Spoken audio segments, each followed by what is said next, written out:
Hello everyone. So today let's understand what is closure and why it is used.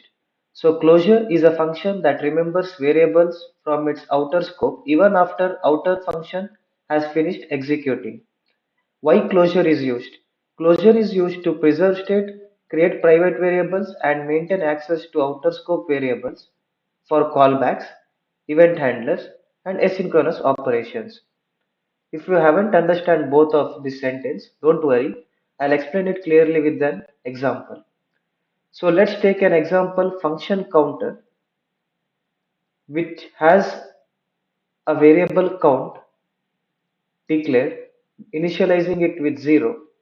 It returns another function called inner function where I'm incrementing count by 1 and I'm logging it.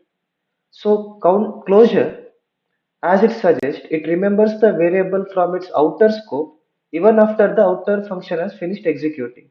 So here I have declared a variable in the outer scope, that is within the counter function, and then I am returning a new function called inner function where again I am accessing the outer variable. Okay, so first the execution will be here with the parent function, and then the execution jumps to the inner function.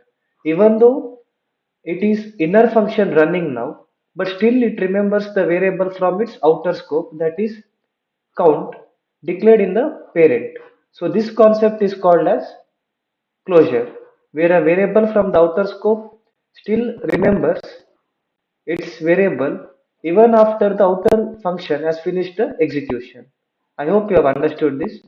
So if I declare a new variable and call counter function and try to call this variable again and again, so my output should be here 1, here 2, here 3.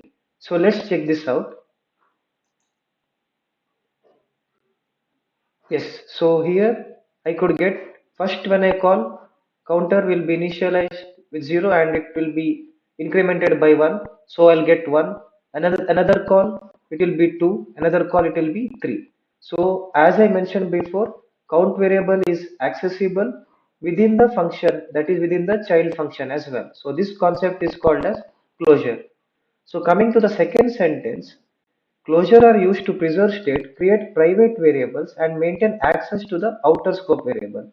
Maintain access to the outer scope variable, I have already explained it. Outer scope variable has been accessible within the child function as well. So here one more thing to remember is create private variable. So what does it mean in the sense? Here count variable is private.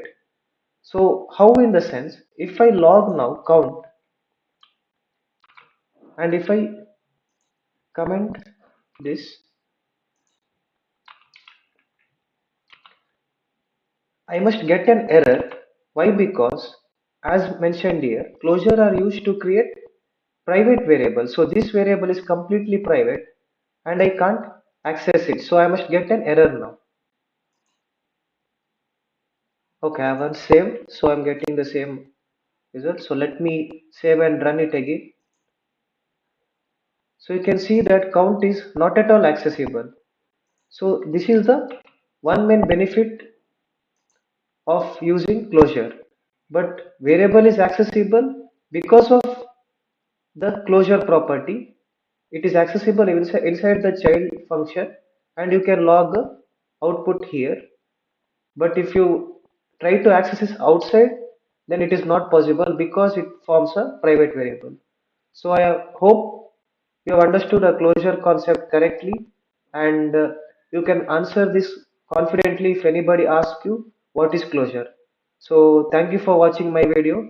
Please subscribe if you like it and do like it as well. Thank you.